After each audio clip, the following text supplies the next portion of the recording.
అండి అందరికీ నమస్తే. నేను మీ సునీల్ మద్దాల.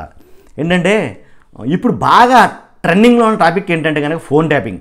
నిజమండి, మనం వాడుతున్న ఈ ఫోన్ను ట్యాప్ చేయొచ్చు, అలాగే ఈ ఫోన్ను హ్యాక్ చేయొచ్చు. అలాగే హ్యాక్ చేశారో ట్యాప్ చేశారో తెలియదు, కానీ తెలంగాణ రాష్ట్రంలో మాత్రం ఫోన్ ట్యాపింగ్ వ్యవహారం చాలా దారుణంగా అయితే ఉందండి. ఎలా అంటే చాలా పెద్ద పెద్ద వాళ్ళనే ట్యాపింగ్ చేశారు, వాళ్ళు ఏం మాట్లాడుకున్నారో విన్నారు. కాబట్టే ఇది చాలా చట్టరీత్యమైనటువంటి చాలా దారుణమైనటువంటి నేరం. కాబట్టి ఆ దాని గురించి అయితే కనుక ఇప్పుడు చాలామంది అరెస్టులు చేస్తున్నారు, అలాగే కోర్టులో ప్రొడ్యూస్ చేస్తున్నారు. చాలా మట్టుకు అయితే కనుక ఇది చాలా వాడివేడిగా అయితే కనుక కేసు జరుగుతుందండి. ఎలాంటి కేసు, ఎలాంటి సంఘటనలు మన ఆంధ్రప్రదేశ్లో కూడా చోటు చేసుకున్నాయి అని అయితే చెప్పాలి. ఎలా అంటే ఎవరి విషయం గురించి మాట్లాడుతానంటే కనుక నారా లోకేష్ గారి గురించి. ఆయన చెప్పింది ఏంటరా కనుక ఆయన కంప్లైంట్ ఇవ్వడం కూడా జరిగింది, నా ఫోన్ ట్యాప్ చేశారు అని. అయితే కనుక ఏంటబ్బా, చంద్రబాబు నాయుడు గారిది వదిలేశారు, పవన్ కళ్యాణ్ గారిది వదిలేశారు, నారా లోకేష్ గారిది ఫోన్ ట్యాప్ చేశారని అసలు ఎలా ఎలా అనగలుగుతున్నారు ఆ మాట? ఎవరన్నారు ఆ మాట? అసలు దీంట్లో పసందా, వాస్తవం ఉందా? కావాలని ఏదో బురద చల్లడం తప్ప, వైసీపీ మీద ఏదో కావాలని ఆరోపణలు చేయడం తప్ప దీంట్లో అసలు వాస్తవం ఎంత ఉందని చాలామంది అయితే అనుకోవచ్చండి. ఏంటి అసలు నిజమెంత, ఆధారాలు ఉన్నాయంటున్నావా, ప్రూఫ్స్ అయ్యి అని అడిగితే కనుక ముందు లైక్ చేయండి. ఫస్ట్ లైక్ చేస్తే నేను మిగిలిన వివరాలు వీడియోలోకి వెళ్ళినప్పుడు చెప్తాను. లైక్ చేయమనంటే ఎలాంటి జెన్యున్ ఇన్ఫర్మేషన్, జనరల్ ఇన్ఫర్మేషన్ చాలామందికి అయితే తెలియాలి. మీరు లైక్ చేయడం ద్వారా చాలామందికి వీడియో షేర్ అవుతుంది, వాళ్ళకి కూడా తెలుస్తుంది. అందుగురించే లైక్ చేయమంటానండి నేను ఎక్కువగా. కాబట్టి మర్చిపోద్దు, కొత్త వాళ్ళైతే సబ్స్క్రైబ్ చేయండి, వీడియోని షేర్ చేయండి, అవసరమైతే ఈ లింక్ని షేర్ చేయండి. ఏంటి ఎలాగ అసలు ప్రూఫ్స్ ఏమున్నాయి నారా లోకేష్ అంత దారుణమైన మాట మాట్లాడడానికి? అంటే నా ఫోన్ని ట్యాప్ చేశారు, నా ఫోన్ని హ్యాక్ చేశారు, నేను మాట్లాడుతున్నాయని వింటున్నారు అని నారా లోకేష్ గారు చెప్పడం జరిగింది. ఎలా చెప్పారు, ఎందుకు చెప్పారు, ఎవరు ట్యాప్ చేశారంటే కనుక వైసీపీ ప్రభుత్వం నా ఫోన్ కూడా ట్యాప్ చేసింది అని అయితే కనుక ఆయన మాట్లాడటం జరిగింది. నిజంగా ట్యాప్ చేశారా, ఎందుకని అన్నాడంటే కనుక ఆయన వాడి మొబైల్ ఏంటంటే కనుక ఐఫోన్ 15 Pro Max అండి, లేటెస్ట్ వెర్షనే ఐఫోన్. అంటే యాక్చువల్గా అయితే కనుక ఆయన వాడే ఈ ఫోన్కి ఒక మెసేజ్, అలర్ట్ మెసేజ్ అయితే వచ్చిందంట. ఏంటి ఆ మెసేజ్ అంటే కనుక మీ ఫోను హ్యాక్ అవుతుంది లేదా ట్యాప్ చేస్తున్నారు, కాబట్టి ఇది సెక్యూరిటీ అలర్ట్గా మీరు భావించి మీరు కొంచెం జాగ్రత్త పడండి అని ఒక మెసేజ్ అయితే రావడం జరిగింది. ఆ మెసేజ్ పట్టుకుని ఆయన కంప్లైంట్ ఇవ్వడం కూడా జరిగింది ఈసీకి. కాబట్టి నా ఫోన్ కూడా ట్యాప్ చేస్తున్నారని చెప్పేసి. కాబట్టి ఇది అసలు జరుగుతుందంటారా?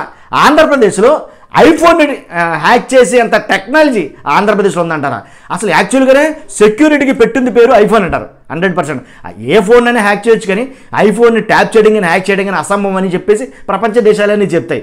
అలాంటిది ఐఫోన్ని ఆంధ్రప్రదేశ్లో మళ్ళీ అలాంటి ట్యాప్ చేయడం అనేది చాలా కష్టమని నా అభిప్రాయం. ఇంకోటి ఏంటంటే కనుక కానీ ఒకవేళ చేయాలనుకుంటే చేయొచ్చు ఏమో.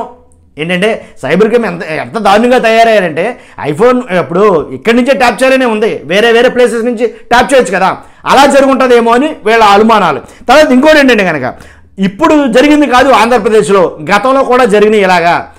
ఎవరంటే కనుక సంవత్సరం క్రితమే ఆరోపణ చేశాడండి ఈయన.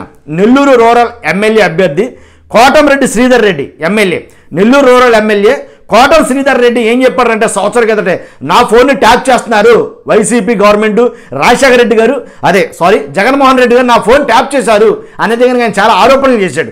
ఎందుకే ఆయన ఏం చెప్పాడంటే నేను ఏం మాట్లాడుకున్నా బయటకు తెలిసిపోతుంది ఆయన చెప్పిన మాట.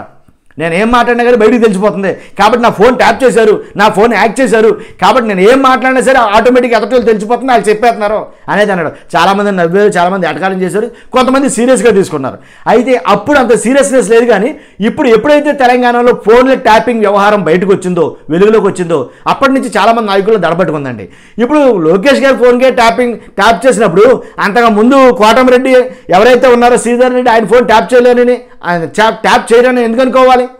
అంతేకాదు పవన్ కళ్యాణ్ గారు ఫోన్ ట్యాప్ చేయాలని ఎందుకు అనుకోవాలి? చంద్రబాబు నాయుడు గారు ఆల్రెడీ ట్యాపింగ్లో ఉందేమో ఎవరు తెలుసు, చెప్పలేం కదా, అనుమానం ఎలాగైనా కలుగుతుందండి. కాబట్టి నెల్లూరు రూరల్ ఎవరైతే ఈయన ఉన్నారో ఎమ్మెల్యే కోటమిరెడ్డి శ్రీధర్ రెడ్డి సంవత్సరం కిందటే నా ఫోన్ ట్యాప్ చేశారా అన్నాడు. అసలు తెలంగాణలో కూడా ఈ అంశం లేవనెత్తలేదు. అప్పటికి ఇంకా తెలంగాణలో కూడా ఫోన్లు ట్యాపింగ్ వ్యవహారం అప్పటికి ఎవరికి తెలియదు, అసలు ఈ వ్యవహారం తెర మీదే లేదు. అలాంటి టైంలోనే కోటం శ్రీధర్ రెడ్డి నా ఫోన్ జగన్మోహన్ రెడ్డి గారు ట్యాప్ చేయించారు అనేది మాట్లాడారు. కానీ ఇవి నిరాధారణ ఆరోపణల కింద కొట్టేసి చాలామంది పట్టించుకోవాలి. కానీ ఇప్పుడు ఎప్పుడైతే తెలంగాణలో ఫోన్లు ట్యాపింగ్ వ్యవహారం వెలుగులోకి వచ్చి చాలా భయంకరంగా, ఎలా అంటే పెద్ద నాయకులకే మొత్తం తడిసిపోయే పరిస్థితుల్లో ఉన్నప్పుడు ఇప్పుడు మళ్ళీ ఇది తెర మీదకి రావడం, పైగా ఒక మెసేజ్ అంటూ రావడం ఎవరికి, లోకేష్ గారికి, అప్పుడు మళ్ళీ ఇది బయటికి రావడం జరిగింది. కాబట్టి ఆంధ్రప్రదేశ్లో ఉన్న ముఖ్య నాయకులు ఎవరంటే కనుక చంద్రబాబు నాయుడు గారు, పవన్ కళ్యాణ్ గారు, లోకేష్ గారు మెయిన్. కాబట్టి వీళ్ళ ఫోన్లు ట్యాప్ అయి ఉండవా? అని అయితే కనుక ఒక అనుమానాలు అయితే దారితీస్తున్నాయి. కాబట్టి ఇలాంటి రోదర్ రెడ్డి గారు ఎవరైతే శ్రీధర్ రెడ్డి ఉన్నారో అప్పట్లోనే ఆయన ఆరోపణ చేయడం జరిగింది. ఆయనతో పాటు రఘురామ కృష్ణదాస్ గారు కూడా ఆరోపణ చేశారు, నా ఫోన్ను ట్యాప్ చేసినట్టున్నారో, నేను మాట్లాడి ఆయన బయటకు తెలుస్తున్నాయి అనేది ఆయన కూడా. ఇంకా చాలామంది అయితే కనుక అప్పట్లో అన్నారు కానీ ఎవరు పట్టించుకోలేదండి. ఇప్పుడు ఎప్పుడైతే ఇది వెలుగులోకి వచ్చిందో ఇప్పుడు దాని చాలా సీరియస్నెస్ వచ్చింది. సో అందు గురించి ఇప్పుడు దాన్ని పట్టించుకోవడం జరుగుతుంది. చూద్దాం, ఆయన ఎలాగో కంప్లైంట్ ఇచ్చారు కాబట్టి ఏం జరుగుతుంది అనేది. ఏమో తెలంగాణలో ఇక్కడ ఏమైనా ప్రపంచం సృష్టించి వచ్చేమో ఫోన్లు ట్యాపింగ్ వ్యవహారం ఏం జరుగుతుంది ఎవరికి తెలియదు. చూద్దాం. చూస్తున్నా మీరు అందరూ కూడా మర్చిపోద్దు, లైక్ చేయండి, కామెంట్ చేయండి, అలాగే సబ్స్క్రైబ్ చేయండి. Thank you.